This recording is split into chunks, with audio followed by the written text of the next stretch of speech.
Hello नमस्कार दोस्तों, आप सभी का हमारे YouTube channel today current information पर स्वागत है। कक्षा 8 विषय विज्ञान मॉडल पेपर नंबर फर्स्ट आज के सेशन के अंदर हल करने वाले हैं। साथियों, आपका जो पेपर है कक्षा 8 का विज्ञान का वो 2 घंटे और 30 मिनट का होगा और पूरा पेपर है वो 80 नंबर का होने वाला है। तो आज का ये आपका जो सेशन है अति महत्वपूर्ण है आपकी बोर्ड परीक्षा की दृष्टि से। आप इस सेशन को पूरा देखें और जो भी प्रश्न आपको बताया जा रहा है वह ऐसे कैसे प्रश्न हैं आपकी परीक्षा के अंदर छपने वाले हैं। तो आप लगातार क्लास को देखते रहिए और भी इस प्रकार से विज्ञान विषय के 5 वीडियो डाले जाएंगे जिसके अंदर 5 मॉडल पेपर होंगे जो आपकी परीक्षा की दृष्टि से अति महत्वपूर्ण होंगे। तो साथियों, ये वीडियो आप अपने सभी दोस्तों के साथ शेयर करना, वीडियो को लाइक करना और चैनल पर नए हो तो चैनल को सब्सक्राइब जरूर करना, बेल आइकन को प्रेस करना ताकि आने वाली हर एक वीडियो को नोटिफिकेशन है वो आप तक पहुंच जाएं। ठीक है साथियों, तो लहरों से डर कर नौका पार नहीं होता है, लहरों से डर कर नौका पार नहीं होता है, कोशिश करने वालों की कभी हार नहीं होती है, कोशिश करने वालों की कभी हार नहीं होती है। तो आप लगातार मेहनत कीजिए। A+ बनाना है आपकी बार और A+ बनाओगे तो आपको लैपटॉप देगी सरकार या फिर टैबलेट देगी। पहला सवाल है, नायलॉन का उपयोग होता है तो नायलॉन का उपयोग किस में होता है? कपड़े निर्माण में, रस से तंबू बनाने में, दांत साफ करने का ब्रश बनाने में या उपयुक्त सभी में। तो इसका सही आंसर होगा उपयुक्त सभी। नायलॉन का उपयोग है वो सभी में किया जाता है। आगे दूसरा सवाल है, वाहन के लिए कौन सा ईंधन कम प्रदूषक है? तो आपको बताना है कि वाहन के लिए कौन सा जो ईंधन है सबसे कम प्रदूषक है। डीजल, संपीड़ित प्राकृतिक गैस, पेट्रोलियम द्रविड़ पेट्रोलियम गैस। ठीक है, तो आपको इसका सही आंसर होगा जो संपीड़ित प्राकृतिक गैस है वो वाहन के लिए जो कम प्रदूषक ईंधन के रूप में प्रयोग की जाती है। तो ये भी प्रश्न काफ़ी अच्छा प्रश्न है एग्जाम की दृष्टि से। ठीक है, आगे तीसरा सवाल है, सोने चांदी को पिघालने हेतु सुनार ज्वाला के जिस क्षेत्र का उपयोग करते हैं वह है। ठीक है, तो इसका से ज्वाला का बाह्य क्षेत्र, ज्वाला का मध्य क्षेत्र, ज्वाला का आंतरिक क्षेत्र या इनमें से कोई नहीं। तो इसका सही आंसर होगा ज्वाला का बाह्य क्षेत्र का है उपयोग करता है। ठीक है, तो सोने को पिघालने के लिए सुनार है और ज्वाला का बाह्य क्षेत्र का प्रयोग करता है। आगे आपसे सवाल पूछा जा रहा है, निम्नलिखित कथनों को सत्य अथवा असत्य कीजिए। ठीक है, असत्य पर चिन्हित करना है। तो आपसे पूछा जा रहा है, निषेचित अंडा युग्मनज कहलाता है। तो इस सत्य है, ये आंसर कैसा है? सत्य है। तो पांचवा है, किशोरावस्था में लंबाई में वृद्धि होती है। तो किशोरावस्था के अंदर लंबाई के अंदर वृद्धि होती है, सही आंसर है। फिर छठा आपसे पूछा जा रहा है, यदि आप घर के बाहर हैं तथा भूकंप आ गया तो आप घर के अंदर आओगे? तो ये नहीं आएंगे, ये असत्य कथन है। भूकंप आएगा घर के अंदर जाएगा तो हम घर है वो भूकंप से अगर हम ढह जाता है तो हम भी घर के अंदर ही ढह जाते हैं। तो ऐसी स्थिति में हमें घर से बाहर रहना चाहिए। आगे 7वां सवाल है, यदि आपके घर या आसपास आग लग जाए तो आग पर नियंत्रण करने के लिए आप क्या करेंगे? लिखिए। तो आपको लिखना है, आग नियंत्रण के लिए निम्नलिखित उपाय करेंगे। पहला है, बिजली का मेन स्विच बंद कर देना चाहिए। ठीक है, दूसरा है, फायर ब्रिगेड को है और सूचना देनी चाहिए। और तीसरा आपको है, पानी का छिड़काव करना चाहिए। ये 3 है उपाय आपको करना चाहिए। जो बिजली होती है, लाइट का जो मेन स्विच होता है, मेन बटन होता है उसको बंद कर देना चाहिए। जो फायर ब्रिगेड को सूचना देनी चाहिए। जो अग्नि है, जो ज़्यादा अग्नि अगर फैला हो जाती है तो उसके लिए पूरी टीम आती है, तो उस टीम को हमें सूचना देनी चाहिए और उसके पहले हमें अग्नि को नियंत्रण करने के लिए पानी का छिड़काव करना चाहिए। आगे आपसे 8वां सवाल पूछा जाएगा कि बाह्य निषेचन का एक उदाहरण लिखिए। तो आपको लिखना है बाह्य निषेचन का उदाहरण मेंढक प्रजाति में पाया जाता है। मादा मेंढक अंडे को पानी में छोड़ती है, नर भी शुक्राणु को निषेचित करने के लिए पानी में छोड़ता है और मेंढकों का लार्वा जीवन पानी में होता है जबकि वयस्क जीवन भूमि पर होता है। नेक्स्ट अगला सवाल है, आपसे पूछा जा रहा है पुरुष हार्मोन्स के नाम लिखिए। तो आपको लिखना है टेस्टोस्टेरोन ये नर हार्मोन्स पौरुष हार्मोन्स होता है, पौरुष हार्मोन, ठीक है। तो जो टेस्टोस्टेरोन हार्मोन्स होता है ये क्या होता है, पुरुष हार्मोन होता है जो वृषण द्वारा स्रावित होता है और ये हार्मोन्स द्वितीय नर लक्षणों का विकास करता है जैसे दाढ़ी मूंछ का उगना, ठीक है। नेक्स्ट आपसे है सवाल संख्या 10 पूछा जाएगा कि दो बादलों के चित्र बनाकर उनमें आवेशों को दर्शाइए। तो बादलों के अंदर है ऋणात्मक और धनात्मक आवेश पाए जाते हैं। तो आपको ऐसे चिन्ह बना देने हैं, बादल बनाने देना है और उसके बाद बादलों के अंदर कौन कौन से, जो ये तो है कौन सा धनात्मक बादल और ये कौन से है ऋणात्मक आवेश वाले बादल है, ठीक है। आगे आपसे सवाल पूछा जा रहा है 11वां, सौर परिवार का सबसे बड़ा ग्रह बृहस्पति है, तो इसका चित्र बनाओ। तो ये बृहस्पति का चित्र है, इस प्रकार से आपको चित्र बनाने हैं। अगर आप चित्र सही तरीके से बनाओगे तो आपको 2 नंबर मिल जाएंगे। अब आपसे आगे 12वां सवाल, नाइट्रोजन चक्र का चित्र बनाइए। तो यह है नाइट्रोजन चक्र का चित्र, ठीक है, आपके सामने दिया गया है। पूरा का पूरा चित्र आपको याद करके जाना है, परीक्षा की दृष्टि से इम्पोर्टेंट प्रश्न है। इस पर आप है वो 100% यानी 99% ये सवाल परीक्षा के अंदर पूछा जा सकता है। तो आपको ये पूरा चक्कर याद रखना, थोड़ा सा आप समझ लीजिए आराम से, इसको कोई दिक्कत नहीं है, आप आराम से समझ जाओगे। सिंपल सा है, 2-4 बार प्रैक्टिस करोगे तो ये आपसे बन जाएगा। नेक्स्ट 13वां सवाल आपसे पूछा जा रहा है, सर्दियों के लिए आप अपने मित्र को किस प्रकार के वस्त्र खरीदने की सलाह देंगे? 4 कारण लिखिए। सर्दी का मौसम आया है और आपका दोस्त है, आपका उस दोस्त को आप है किस प्रकार के वस्त्र है खरीदने की आप सलाह देंगे, ठीक है। तो पहला है ऊनी वस्त्र उष्मा के कुचालक होते हैं, इस कारण सर्द वातावरण और शरीर के मध्य उष्मा का आदान प्रदान नहीं होता है, ठीक है। नेक्स्ट है यहाँ पर ऊनी वस्त्र खरीदने का है सलाह देंगे और ऊनी वस्त्र के अंदर हमें ऊनी वस्त्र होते हैं उष्मा के कुचालक होते हैं, इस कारण सर्द वातावरण और सर्दी के मध्य उष्मा का आदान प्रदान नहीं होता है। दूसरा है ऊनी वस्त्र के उपयोग से शरीर गर्म रहता है एवं उष्मा हानि नहीं होती है। नेक्स्ट है तीसरा, उस जो ऊनी कपड़ों में महीन छिद्र होते हैं जो हवा से भरे होते हैं, ऊन और हवा दोनों खराब उष्मा संवाहक है जो शरीर की गर्मी हस्तांतरण को पर्यावरण में रोकते हैं जिससे शरीर गर्म रहता है। चौथा है कि सर्दियों में ऊनी वस्त्र का स्पर्श गर्म प्रतीत होता है जबकि सूती या पॉलिस्टर वस्त्र का स्पर्श ठंडा प्रतीत होता है, अतः सर्दियों में ऊनी वस्त्र आरामदायक होते हैं। तो सर्दियों के मौसम के अंदर आप अपने दोस्त को है ऊनी वस्त्र खरीदने की सलाह दोगे। कौन से वस्त्र? ऊनी वस्त्र। आगे आपसे सवाल पूछा जा रहा है कि नीचे सारणी में पेट्रोलियम के संघटक तथा उपयोग बताए हैं, आप समूह 1 और 2 को मिलान करना है, ठीक है। तो ये आपको मिलान करना है, इसमें मिलान कर दिया गया है। सीधा इसका आंसर है कि जो द्रविड़ पेट्रोलियम के संघटक है वो घरों व एवं औद्योगिक व ईंधन के रूप में और डीजल का भारी मोटर वाहन एवं विद्युत जनित ईंधन के रूप में इसका उपयोग किया जाता है।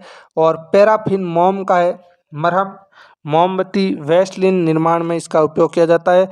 और बिटुमिन ये पेंट्स एवं सड़क निर्माण के अंदर इसका उपयोग किया जाता है, ठीक है। ये भी प्रश्न इम्पोर्टेंट है। अब फिर से आपसे अगला सवाल पूछा जा रहा है कि नीचे लिखे वाक्यों की सत्यता की जांच कर सत्य या असत्य पर सही का निशान लगाना है। 4 नंबर मिल जाएंगे। तो पहला है वनों उन्मूलन से वर्षा दर प्रभावित नहीं होती है। तो ये असत्य कथन है, क्योंकि वनों उन्मूलन से अगर वनों को काट देंगे, हम उनको नष्ट कर देंगे तो वर्षा नहीं होगी। इसका मतलब है वर्षा प्रभावित होती है। ठीक है। नेक्स्ट है दूसरा, वन्य प्राणी अभ्यारण्य वह क्षेत्र है जहाँ पर जंतु सुरक्षित और संरक्षित रहते हैं। ये सत्य कथन है। आगे से ऑप्शन है आपसे, संकटापन्न जंतु वह जंतु है जिनकी संख्या एक निर्धारित स्तर से कम होती जा रही है। ये भी सत्य है। और चौथा आपसे पूछा जा रहा है, धीरे धीरे उपजाऊ भूमि मरुस्थल में बदल जाती है, उसे मरुस्थलीकरण कहते हैं। ये भी सत्य कथन है। तो अगर आपसे पूछे कि मरुस्थलीकरण किसे कहते हैं, तो आपको लिखना है धीरे धीरे उपजाऊ भूमि है और मरुस्थल में बदल जाती है, उसे क्या कहते हैं? मरुस्थलीकरण कहते हैं। फिर से आपका चित्र आ गया 4 नंबर का, पादप कोशिका व जंतु कोशिका नामांकित चित्र बनाना है। तो ये आपका पादप कोशिका और जंतु कोशिका दोनों का क्या है? नामांकित चित्र है। आपको चित्र बनाना आना चाहिए। बिल्कुल आप बार बार प्रैक्टिस करोगे तो इन दोनों का चित्र आप बना पाओगे। ये भी प्रश्न है, परीक्षा की दृष्टि से इम्पोर्टेंट प्रश्न है, परीक्षा के अंदर पूछा जा सकता है। तो आपको ये चित्र अच्छी तरीके से बनाना आना चाहिए, पादप कोशिका और जंतु कोशिका। ठीक है। आगे आपसे सवाल संख्या पूछा जा रहा है 17वां, दाब की परिभाषा व सूत्र लिखिए। तो किसी पृष्ठ के प्रति एकांक क्षेत्रफल पर लगने वाले बल को दाब कहते हैं, अर्थात दाब बराबर बल बटा क्षेत्रफल। ठीक है, ये दाब का क्षेत्र है, सूत्र है। अतः क्षेत्रफल का मान जितना कम होगा उतना ही अधिक दाब होगा। उदाहरण के लिए कील के नुकीले सिरे का क्षेत्रफल बहुत कम होता है और इस कारण से कम बल द्वारा ही यह आसानी से किसी दीवार या लकड़ी में ठूस जाती है। तो ये दाब की परिभाषा बतानी है। फिर दाब का सूत्र आपको है दाब बराबर बल बटा क्षेत्रफल। ठीक है। 18वां सवाल है, यदि आपको चिकने फर्श पर चलना दौड़ना होता हो तो आपको किस प्रकार के जूते या चप्पल का प्रयोग करना चाहिए? लिखिए। तो आपको लिखना है, यदि आपको चिकने फर्श पर चलना दौड़ना हो तो इसके लिए खांचेदार तली के जूते पहनने चाहिए और चिकने फर्श पर चलने के लिए उचित घर्षण बल की आवश्यकता होती है। जूता चप्पल की खांचेदार तली फर्श से अच्छी पकड़ बनाती है और जिस कारण हम चिकने फर्श पर अच्छी तरह से चल या दौड़ सकते हैं। ठीक है। आगे आपसे सवाल संख्या 19 पूछा जा रहा है कि शोर व संगीत में दो अंतर बताना है। संगीत क्या होता है, शोर क्या होता है? तो संगीत ये एक प्रिय ध्वनि होती है। ठीक है। और शोर है ये एक अप्रिय ध्वनि होती है। संगीत है स्वास्थ्य समस्याओं से इसका कोई संबंध नहीं है, जबकि शोर से है ये स्वास्थ्य संबंधी समस्याओं का कारण बन जाती है। अगर आप डीजे के आगे 10-15 घंटे या 5 घंटे भर ही रह जाओगे ना, तो भी आपका सर दर्द होने लग जाएगा। लेकिन संगीत होता है उससे ज़्यादा है ध्वनि नहीं होती, डीजे शोर मचाता है जबकि संगीत है वो आराम से, इतना शोर भी संगीत से कोई किसी प्रकार की समस्या है वो नहीं होती है शरीर के लिए। ठीक है। फिर से 20वां सवाल आपसे चित्र बनाने का बोल रहा है, विद्युत लेपन दर्शाता हुआ सरल परिपथ का नामांकित चित्र है वो बनाना है। आपको चित्र बनाने बहुत ज़्यादा दे रहे हैं तो हर एक का चित्र बनाना सीखिए। ये एक तांबे की प्लेट है और कॉपर सल्फेट का विलयन इसके अंदर डाल दिया और तांबे की प्लेट। ठीक है। तो ये है विद्युत लेपन दर्शाता सरल परिपथ। ठीक है। चित्र बनाने के बाद आपको नामांकित करना है, तब 4 नंबर मिलेंगे। आगे सवाल संख्या 21 आपसे पूछा जा रहा है कि कृत्रिम उपग्रह से हमें कई प्रकार की जानकारियां प्राप्त होती है, कोई 2 जानकारियां लिखिए। तो कृत्रिम उपग्रह से प्राप्त 2 जानकारियां निम्नलिखित है। पहला आपको लिखना है इसके माध्यम से वायुमंडल के विभिन्न क्षेत्रों के अध्ययन की जानकारी मिलती है। ठीक है। दूसरा है कृत्रिम उपग्रह के माध्यम से मौसम की जानकारी का पूर्व अनुमान लगाया जा सकता है। साथियों, जो इसके वायुमंडल के जो विभिन्न क्षेत्रों का अध्ययन है हम उपग्रह कृत्रिम उपग्रहों के माध्यम से करते हैं। और मौसम, आज मौसम कैसा है और 10 दिन बाद मौसम कैसा है, इसकी जो पूर्व जानकारी पहले से हमें जानकारी मिल जाती है। तो ये मौसम विज्ञान की जो जानकारी हमें किसके, इन कृत्रिम उपग्रह के कारण ही मिल पाती है। आगे 22वां सवाल है, आप अपने घर में गेहूं का भंडारण करना चाहते हैं, इसके लिए आप क्या क्या तैयारियां करेंगे, लिखिए। ठीक है। आपके खेती की है तो गेहूं बहुत ज़्यादा हो गए हैं, लेकिन अब गेहूं को क्या है, भंडारण करना है। तो आप इनका है सुरक्षा की दृष्टि से कौन कौन सी तैयारियां करोगे। तो आपको लिखना है, गेहूं को अधिक समय तक सुरक्षित रखने के लिए उसे नमी, कीट, चूहों व सूक्ष्म जीवों से बचाना तथा उसका भंडारण आवश्यक है। भंडारण से पहले दानों यानी बीजों को धूप में सुखाना आवश्यक है, क्योंकि यदि ताज़ी काटी गई फसल के दानों को सुखाए बिना भंडारित किया गया हो तो उसे खराब होने की संभावना बहुत अधिक हो जाती है। धूप में सुखाए जाने से बीजों की नमी कम हो जाती है और उनकी कीट, पीड़कों, जीवाणु, कवक आदि से सुरक्षा हो जाती है। आजकल किसान भी अपनी फसल उत्पादकों को जो है आपके जूट के बोरों, धातु के बड़े पात्रों में रखते हैं और जिससे वह सुरक्षित बने रहते हैं। नमी की सूखी पत्तियों घरों के अनाज के भंडार में उपयोग, जो नीम होता है, नीम की सूखी पत्तियां, ठीक है, घरों में अनाज के भंडारण में उपयोग में लाई जाती है और जिससे अनाज में सूक्ष्म जीवों से सुरक्षा है वो किया जा सकता है। जब आप किसी चीज़ गेहूं या बाजरे का भंडारण करते हो तो जिस यानी बर्तन या जिसके अंदर हम गेहूं डालते हैं, जैसे बोरा हो गया या जो मिट्टी की कोटियाँ होती है उनके अंदर हम गेहूं डालते हैं या बाजरा डालते हैं, तो उसके नीचे नीम की हम सूखी पत्तियां डालते हैं, फिर ऊपर से गेहूं डालते हैं ताकि यह जो उससे सूक्ष्म जीवों से उसकी सुरक्षा, अनाज की है वो सुरक्षा हो सके। या आप देख सकते हो या फिर अपने माता पिता से भी पूछ सकते हो कि ऐसा हम क्यों डालते हैं नीम की पत्तियां, तो उनको आपको वो बता देंगे प्रैक्टिकल। ठीक है। नेक्स्ट आपसे पूछा जाएगा, जहाँ सिंचाई जल की कमी हो वहाँ आप सिंचाई को कौन सी विधि का उपयोग करेंगे। सिंचाई विधि का चित्र माने इम्पोर्टेंट सवाल है, परीक्षा की दृष्टि से वेरी वेरी इम्पोर्टेंट सवाल है।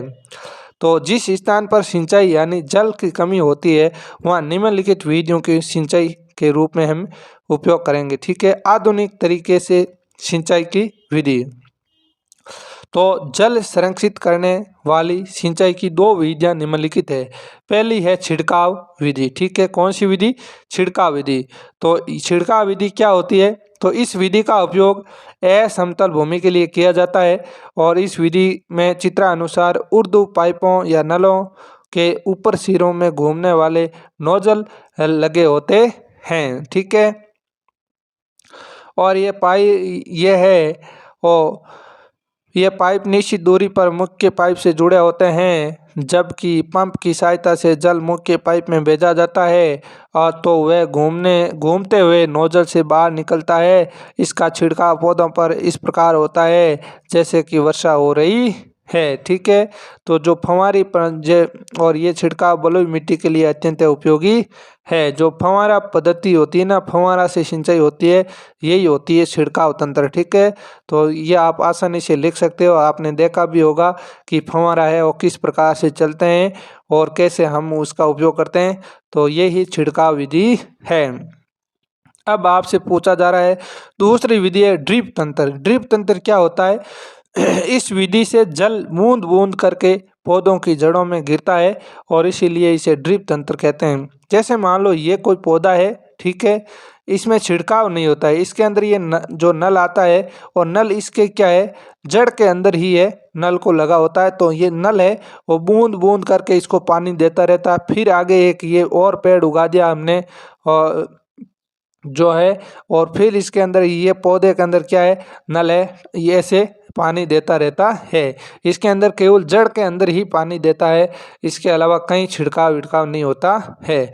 इस विधि में एक मुख्य नली या उसकी सहायक नलियाँ होती है और इन सहायक नलियों के सिरे पर विशेष नोजल लगी होती है और इसके द्वारा जल बूंद बूंद करके जड़ों में है जाता है तथा पानी व्यर्थ नहीं होता है। ये विधि जल की कमी वाले क्षेत्रों के लिए वरदान सिद्ध हुई है।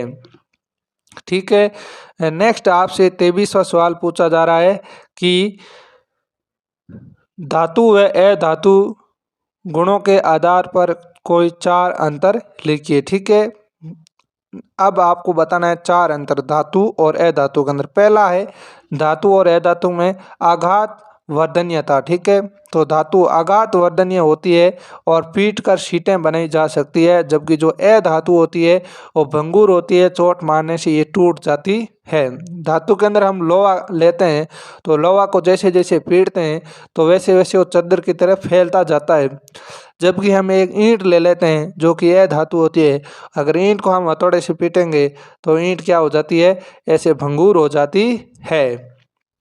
ठीक है, अब आपसे दूसरा है धातु का गुण होता है तन्यता। ठीक है, तो तन्यता है खींच कर तार बनाया जा सकता है धातु का। ठीक है, और ये अतन्य होती है यानी इसको खींचा नहीं जा सकता है।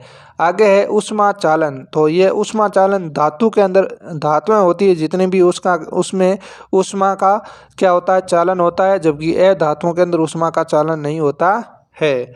अब आपसे सवाल पूछा जा रहा है, चौथा है विद्युत चालन। सभी धातुओं के अंदर है क्या होता है, विद्युत चालक होती है, जबकि ग्रेफाइट को छोड़कर सभी कुचालक होती है। जो अधातुएं होती है ग्रेफाइट को छोड़कर सभी क्या होती है, कुचालक होती है। ठीक है, नेक्स्ट आपसे अथवा के अंदर सवाल पूछा जा रहा है, नीचे सारणी के कॉलम ए के पदार्थ दिए गए हैं और उसके सामने कॉलम बी के अंदर इनके उपयोग दिए गए हैं। ठीक है, तो यहाँ पर आपको लिखना है गोल्ड, ये गहनों के रूप में यानी सोने का है, किसके रूप में उपयोग करते हैं, हम गहनों के रूप में उपयोग करते हैं। और कॉपर होता है विद्युत तार यानी जो तांबा होता है। ठीक है, तांबे को हम किसके अंदर प्रयोग करते हैं, विद्युत तार होते हैं उनमें बनाने के इसका उपयोग करते हैं। आयरन का उपयोग इस्पात स्टील निर्माण के अंदर करते हैं और मरकरी होती है उसका उपयोग हम thermometer blood pressure meter machine निर्माण में इसका उपयोग करते हैं। फिर अगला सवाल है हमारा कि 24वां ए के अंदर मानव नेत्र की संरचना का नामांकित चित्र बनाइए। वेरी वेरी इंपॉर्टेंट सवाल है, मानव जो नेत्र होता है उसका नामांकित है चित्र बनाना है।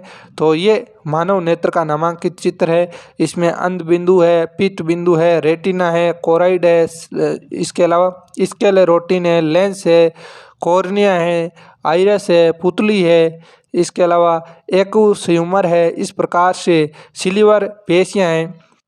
तो ये होता है मानव नेत्र का नामांकित चित्र आपको बनाना है, तो आपको 4 नंबर मिल जाएंगे। कितने नंबर, 4 नंबर। बिल्कुल सरल सा है और 100% ये परीक्षा के अंदर सवाल पूछा जाएगा। आगे आपसे सवाल संख्या 2 पूछा जा रहा है, ट्रैफिक पुलिस से आप सड़क सुरक्षा संबंधित कौन से 2 प्रश्न पूछेंगे, लिखिए। ठीक है, एक ट्रैफिक पुलिस वाला है उससे आप सड़क संबंधित है क्या सवाल पूछेंगे, तो आपको पूछना है सड़क पार करते समय हमें किन किन बातों का ध्यान रखना चाहिए और यदि हम किसी दुर्घटना स्थल पर हो तो हमें क्या करना चाहिए। ये 2 सवाल हम पूछेंगे। ठीक है, अथवा के अंदर पूछा जा रहा है आपतन कोण और परावर्तन कोण बराबर होते हैं और इसके चित्र की सहायता से स्पष्ट कीजिए। ठीक है, तो ये होता है आपतन कोण और परावर्तन कोण, इसके बारे में आपको चित्र से संबंधित समझाना है। ठीक है, ये चित्र है इसका, तो आप देख लीजिए। नेक्स्ट हमारा अथवा के अंदर बे ऑप्शन के अंदर सवाल है, यदि आपके पिताजी को धुंध में गाड़ी चलानी पड़ती है सड़क सुरक्षा हेतु आप उनसे कौन से 2 प्रश्न पूछना चाहेंगे, लिखिए। तो आपको लिखना है धुंध में पिताजी को गाड़ी चलानी पड़ती है तो पिताजी से हम निम्नलिखित प्रश्न पूछेंगे। पहला सवाल पूछेंगे कि गाड़ी चलाते समय क्या गाड़ी की गति तेज होनी चाहिए। दूसरा सवाल पूछेंगे क्या धुंध में गाड़ी चलाते समय दूसरी गाड़ियों का ओवरटेक करना चाहिए। 2 सवाल हम पूछेंगे, ठीक है। आगे 25वां सवाल है, शुद्ध जल और अशुद्ध जल की पहचान हम कैसे करेंगे, लिखिए। तो आपको लिखना है, शुद्ध जल और अशुद्ध जल की पहचान निम्न तरीकों से करेंगे। पहला है शुद्ध जल। तो शुद्ध जल स्वाद रहित, रंग रहित होता है और गंध रहित द्रव्य होता है, जबकि जो अशुद्ध जल होता है वो यह जल खारा होता है। उसके बाद दूसरा जो शुद्ध जल होता है, शुद्ध जल वह सरल यौगिक है जो हाइड्रोजन तथा ऑक्सीजन से बनता है, ठीक है। और जो अशुद्ध जल होता है ये जल अर्ध पारदर्शी होता है, ठीक है। हाइड्रोजन और ऑक्सीजन से शुद्ध जल बनता है। शुद्ध जल होता है स्वाद रहित होता है, रंग रहित होता है और गंध रहित होता है, ठीक है। दूसरा है स्वच्छता संबंधी 2 बातें लिखिए जो आपको पसंद है। तो आपको लिखना है, दांतों को नियमित ब्रश करना चाहिए, शौचालय, स्नानागार और आसपास के इलाकों को साफ रखना चाहिए। फिर है तो आगे अंदर पूछा जा रहा है, शुद्ध और अशुद्ध हवा में क्या अंतर होता है। तो शुद्ध वायु और प्रदूषित वायु में निम्नलिखित अंतर होता है। शुद्ध वायु, तो शुद्ध वायु स्वस्थ, ताज़ा और पारदर्शी होता है और इसमें सूक्ष्म जीव उपस्थित नहीं होते हैं और इसमें दुर्गंध नहीं होती है, धुआं और धूल के कण दिखाई नहीं देते हैं। जबकि जो प्रदूषित वायु होती है, ऐसी वायु गंदी और पारभासी होती है, सूक्ष्म जीव उपस्थित होते हैं, छोटे छोटे जीव वायु के अंदर उड़ते रहते हैं और दुर्गंध यानी इसमें गंदी है, वो बदबू आती है और धुआं और धूल के कण है हमें दिखाई देते हैं। दूसरा सवाल बैग के अंदर आपसे पूछा जा रहा है कि आपके आसपास का वातावरण स्वस्थ रहे, इसके लिए हमें क्या करना होगा। तो कूड़े आपको लिखना है, हमें निम्न बातों का ध्यान रखना चाहिए, कूड़ेदान का उपयोग करना चाहिए और पेड़ पौधों का वृक्षारोपण करना चाहिए, तभी हमारा आसपास का जो वातावरण है वो शुद्ध रह पाएगा। तो ये विज्ञान विषय का पहला मॉडल पेपर कक्षा 8 के लिए हमने हल कर लिया था। इतने 25 प्रश्न आपके आएंगे, 80 नंबर का आपका पेपर होगा और पेपर हल करने का समय 2 घंटे और 30 मिनट का होगा। बिल्कुल सरल से सरल सवाल पूछे जा रहे हैं। विशेष तौर से आप सभी से मेरा निवेदन है कि आप ज़्यादा से ज़्यादा चित्र बनाना सीखें, क्योंकि इसके अंदर लगभग 15 नंबर के क्या आ रहे हैं, चित्र बनाना आपसे पूछा जा रहा है, जो आपको चित्र बनाने आने चाहिए, ठीक है। और इसके अलावा ये सरल से सवाल है, हम 5 मॉडल पेपर और हल करवा देंगे इसके वीडियो के माध्यम से। उसकी PDF है आप सभी को हमारे टेलीग्राम ग्रुप RBSE क्लास 6 से 12 के अंदर मिल जाएगी, ठीक है। तो उसे आप ज्वाइन जरूर करना, उसका हम लिंक है वो आपको डिस्क्रिप्शन के अंदर दे देंगे, ठीक है, ताकि ये सारी PDF आपको मिल जाएँ। तो ये वीडियो आपको कैसा लगा है, अगर अच्छा लगा है तो आप सभी है एक बार वीडियो को लाइक कर दीजिए, अपने दोस्तों तक शेयर कीजिए और चैनल पर नए हो तो चैनल को सब्सक्राइब करिए, बेल आइकन को प्रेस करिए ताकि आने वाली हर एक वीडियो का नोटिफिकेशन आप तक पहुंच जाए, ठीक है। तो साथियों आज के लिए इतना ही, मिलते हैं अगले सेशन में, तब तक के लिए धन्यवाद। जय हिंद, जय भारत।